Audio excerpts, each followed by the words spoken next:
चलिए तो एक और मार्केट एक्सपर्ट के साथ करते हैं बातचीत। और आज हमारे साथ फोर्ट कैपिटल के सीनियर फंड मैनेजर पराग ठक्कर साहब जुड़ चुके हैं। पराग सर के बारे में मैं कुछ बातें आपको बता देती हूँ। सर कॉमर्स ग्रेजुएट हैं जय हिंद कॉलेज से, और 4 साल से अधिक का एक्सपीरियंस एचडीएफसी सिक्योरिटीज़ के साथ रहा है। 6 साल से अधिक का एक्सपीरियंस आईसीआईसीआई प्रू एएमसी में एज फंड मैनेजर सर का रहा है।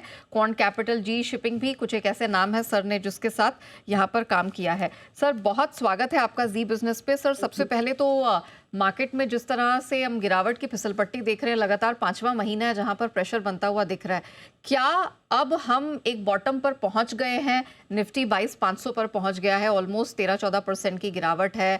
बैंक निफ्टी, सेंसेक्स, जिस तरह का भारी भरकम गिरावट और काफी लंबी स्ट्रीक कई सालों के बाद दिखी है, क्या माना जाए पेन इज ओवर, अब यहां से टर्न अराउंड का समय आ रहा है?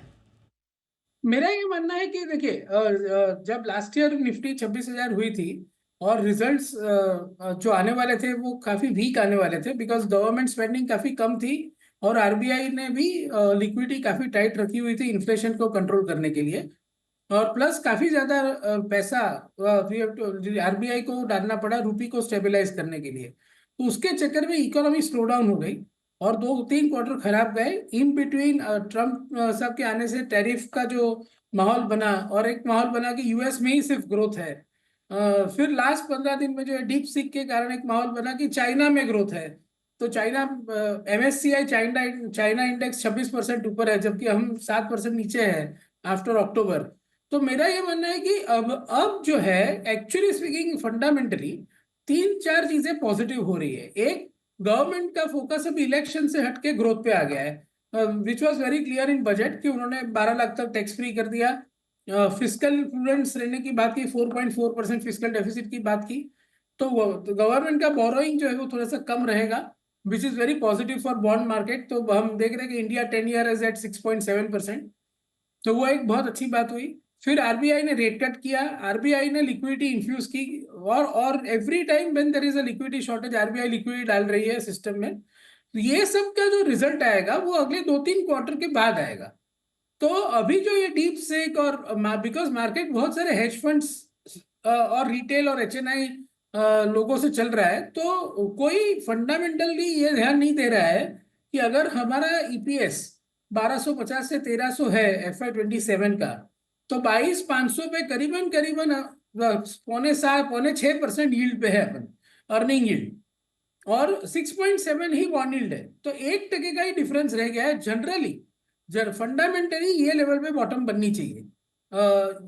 और बॉन्ड यील्ड जो है वो ऊपर जाने का कोई चांस नहीं है, बिकॉज आरबीआई लिक्विडिटी प्रोवाइड करेगा, RBI already repo rate cut कर रहा है। तो अर्निंग यील्ड बढ़ने वाली है यहाँ से, लेकिन अगले 2-3 क्वार्टर लगेंगे उसमें डेफिनेटली। ऑफकोर्स मेरी चैनल चेक के हिसाब से cement will do better in March quarter, excluding south cement companies. लेकिन वो अभी थोड़े से जगह पे ग्रीन शूट्स है, हर जगह पे ग्रीन शूट दिखते हुए टाइम जाएगा। रूरल कंजम्पशन थोड़ा सा वापस आ रहा है, वो एक अच्छी बात है।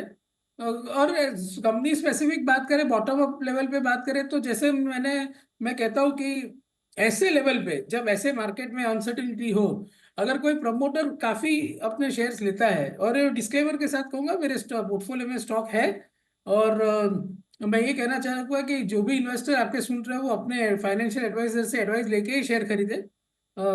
ये कोई मैं आज के लिए रिकमेंडेशन नहीं कर रहा हूँ। लेकिन suppose Jindal steel and power जैसा स्टॉक है, अभी उनके इतने सारे, उनके आप अर्निंग कॉल सुनिए, उसमें क्लियर लिखा है कि अगले साल 60% कैपेसिटी एडिशन हो रहा है।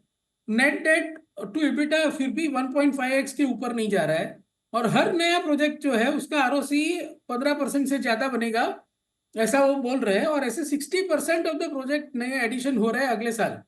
तो इसीलिए प्रमोटर ने अभी अभी 800 करोड़ का माल लिया है, which is slightly less than 1% stake in the company. तो ऐसे ऐसे बॉटम अप अपॉर्चुनिटीज काफी दिख रहे हैं। कल फॉर एग्जाम्पल हमारी दूसरी पोर्टफोलियो कंपनी है इंडिया शेल्टर फाइनेंस, उसका एनालिस्ट डे था। The vibes which we got was extremely positive. Company काफी अच्छा करेगी। अभी 7,500 करोड़ का एयूएम है, तो 2030 में 30,000 करोड़ का एयूएम और 4% आरओए, मतलब 1,200 जी। करोड़ का पैट कर सकती है। जी। तो काफी सारी बॉटम अप अपॉर्चुनिटीज तो अभी मिलने लगी है।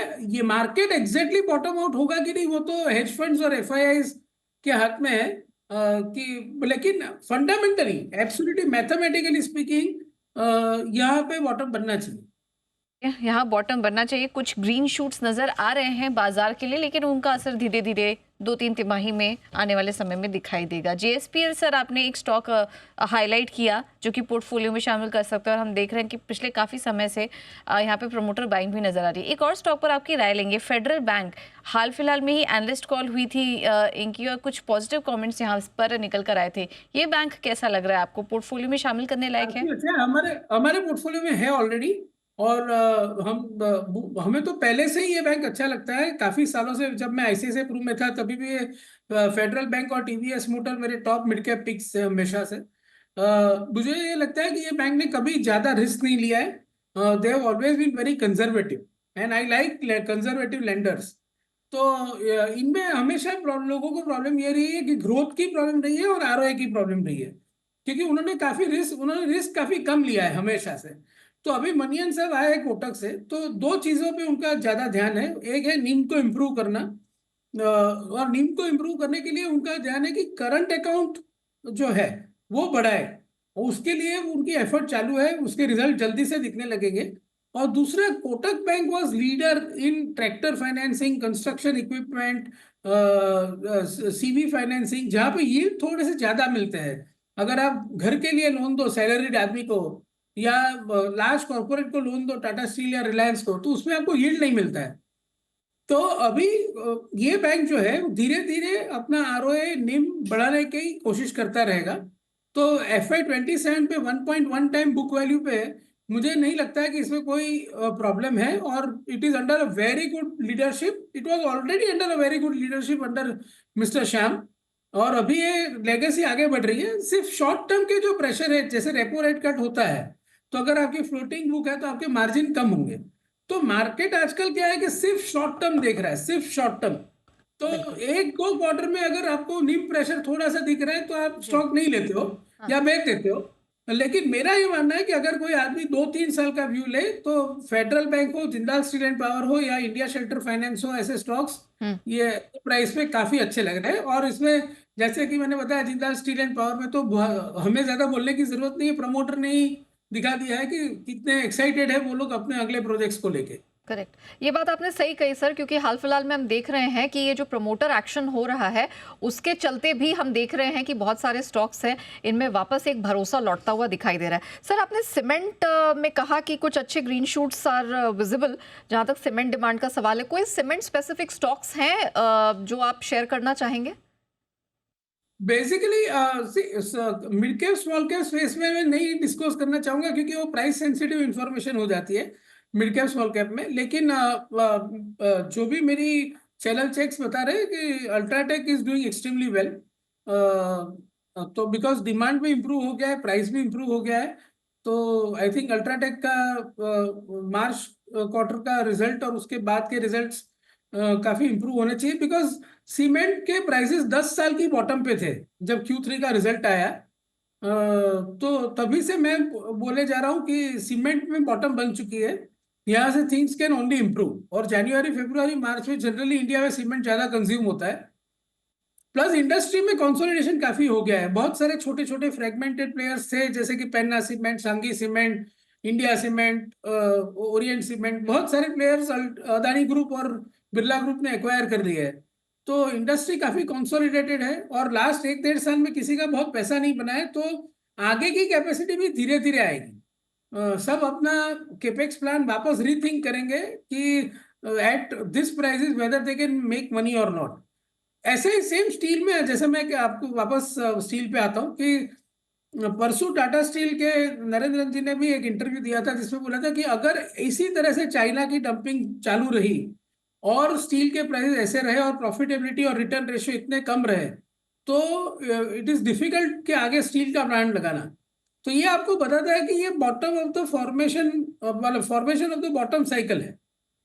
राइट। तो यहाँ जी। अगर टाटा स्टील बोल रहा है कि मुझे कैपेक्स लगाने में मेरा रिटर्न नहीं मिल रहा है, तो ऐसे प्राइसेस हो गए बिकॉज ऑफ चाइनीज डंपिंग, तो दैट मीन्स कि एसबीआई के चेयरमैन ने भी बोला था कि जैसे for example private sector capex की उनको क्वेश्चन किया गया था, तो उन्होंने बोला स्टील में कैपेक्स नहीं हो रहा है। तो पॉइंट है कि ये जब जब कोई भी कमोडिटी में जब ये बात आ जाती है कि प्राइसेस ऐसे नीचे हो या मार्जिन इतने नीचे हो या रिटर्न रेशियो इतने नीचे हो कि नया कैपेसिटी डालने में आदमी 2 बार सोचता है कि नहीं डालता है, पोस्टपोन करता है, तभी जनरली बॉटम बनती है इन सब कमोडिटीज में। Correct correct, valid point sir. Parag sir, thank you so much समय निकालकर हमारे साथ जुड़ने के लिए और बताने के लिए कि कौन कौन से स्टॉक्स हैं, सेक्टर्स हैं, स्पेसेस हैं जिन पर अब ध्यान देने की जरूरत है और कौन से फैक्टर्स हैं मोस्ट इंपॉर्टेंटली जो अब मार्केट में यहाँ पर टर्न अराउंड की तरफ इशारा करते दिखाई दे रहे हैं। Thank you so much sir आज हमारे साथ जुड़ने के लिए।